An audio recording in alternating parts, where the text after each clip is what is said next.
Well, it's that time of year again, when all the shops dedicate gigantic aisles to their Christmas decorations and put them right next to a tiny Halloween section that could probably fit in the back of your car. Why do you keep doing this, England? Where's the love for Spooktober?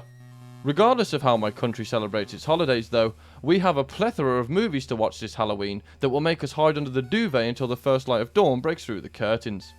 And one of them is Nightmare on Elm Street. One of my favourite slasher films of the great 80s horror period of practical effects and a lot of fake blood. Which made me ask the question, can you beat Fallout 3 as Freddy Krueger? The rules for this one took me a while to come up with. For an example, originally I was going to have a rule that I could only kill NPCs while they were sleeping. But despite me really wanting to include it, unfortunately, it's not possible. So I ended up sticking to the one rule that I could use. I'm only allowed to deal damage to NPCs using a Deathclaw Gauntlet, aside from the cockroach in the vault. Let's get started. This is God.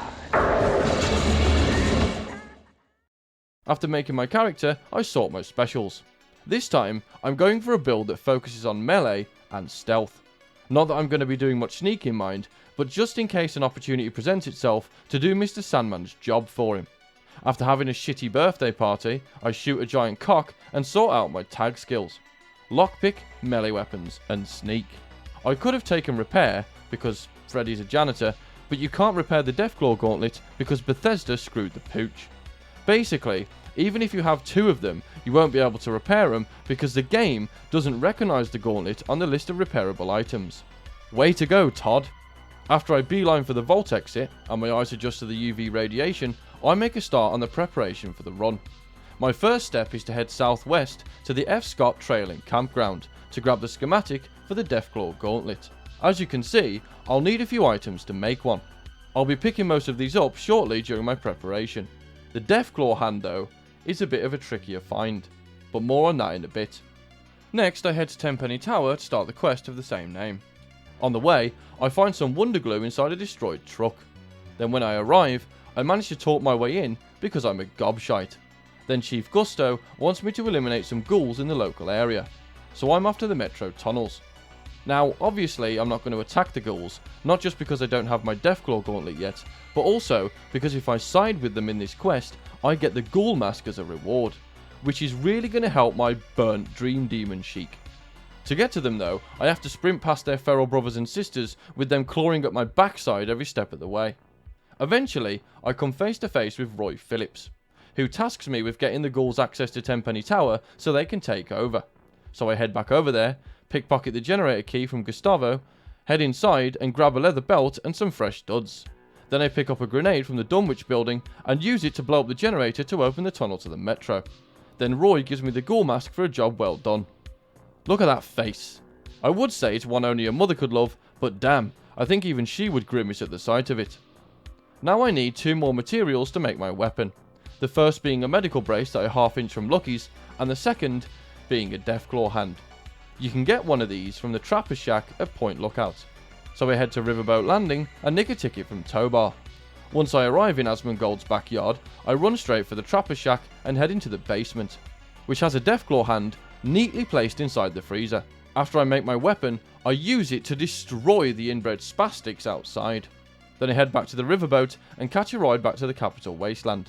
After this I head to Megaton, steal more of his jumpsuit and sell it back to her so I can repair my gauntlet. Then I head to Smith Casey's garage to confront my dad about his gaming addiction. When I get into Tranquility Lane though, I get distracted, ruining the lives of its lovely citizens. After making little Timmy Newsbaum cry and ruining the Rockwell's marriage, I watch Mabel Henderson lose a fight with a bowling ball. Then Braun wants me to dress up as the pint-sized slasher and slaughter the townsfolk with a kitchen knife. But I can't do that, so I just start the Chinese invasion protocol to piss him off. Now that my dad is safe and sound, we meet up with Dr. Lee, and after ignoring all their science mumbo-jumbo, I have to clear out the Jefferson Memorial. An interesting little tidbit about the Deathclaw Gauntlet is that it completely ignores the damage resistance from armour, so the super mutants were shredded like paper. After clearing them out, my dad uses me for some unpaid labour, then the Enclave decides to attack us. But they are no match for Freddy's blades, because they easily cut them to shreds. After this, my dad decides to unalive himself, then we escape through the tunnels. After killing Gaza for being a cripple, we safely arrive at the Citadel. But before I continue with the main quest, I head to Megaton, kill Moriarty in his sleep, repair my glove, then head back to Point Lookout to finish the main quest there. After making my way to the Scrooge McDuck mansion, I help the owner deal with a B&E, which means I get to tear apart some tribals. At my current level, I would have been slaughtered using any other weapon, but the gauntlet two-shots these loincloth-wearing freaks. After helping him block off the exits and murdering more hippies, I take the express route down to the basement, which leads to even more bloodshed.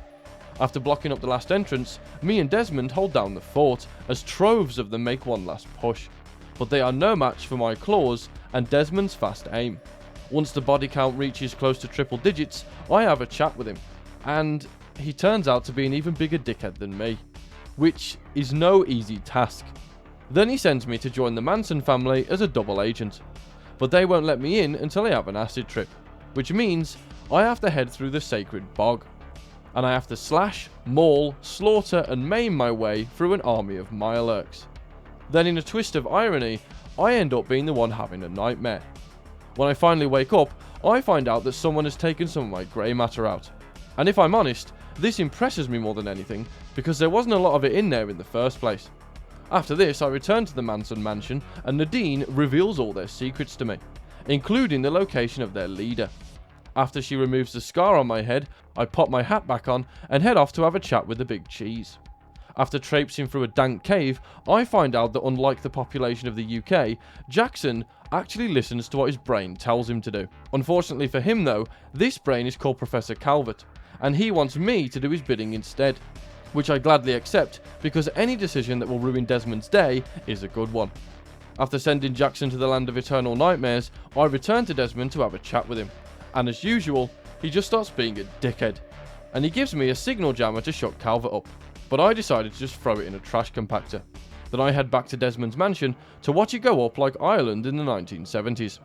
After that entertaining display, I head to the lighthouse to meet with Professor Calvert face to face, and lo and behold, Desmond survived and decides to show his ugly mug. So I slaughtered him without mercy. When I finally get to Calvert, he betrays me immediately. No bother, I expected this. So now I get to kill him as well. There's a problem though. I can't damage his glass casing with my gauntlet. Normally, I would say that this would void the run.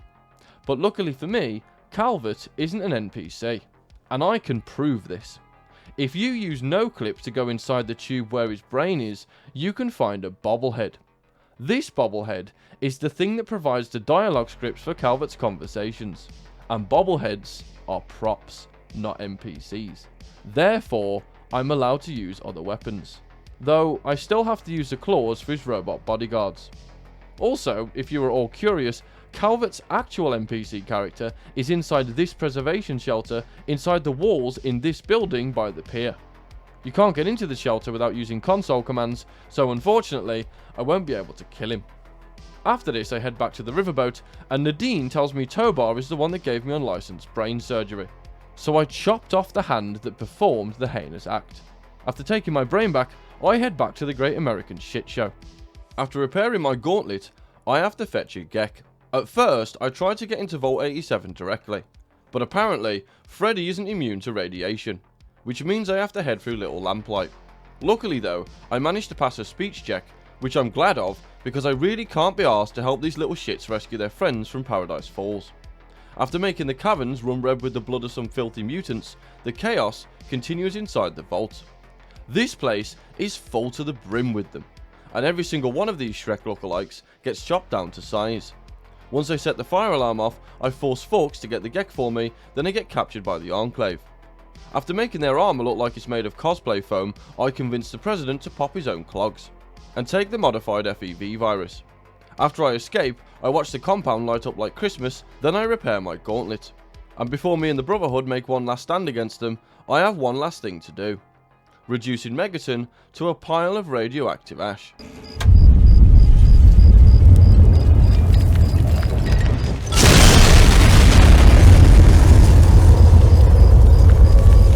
Then I head back to Elder Lyons.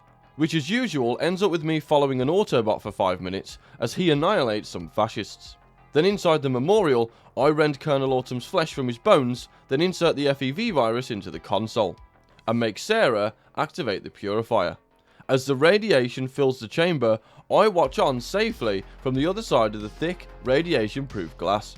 And with that, I beat Fallout 3 as Freddy Krueger. Admittedly, this was just a weapon restriction run with an Elm Street paint job, but it was fun, and it was such a great way to celebrate my favourite holiday. Thanks for watching. If you enjoyed the video, why not leave a like and subscribe? It helps out the channel massively. Plus, if you turn on the notification bell, you get to watch more juicy content from yours truly when it releases.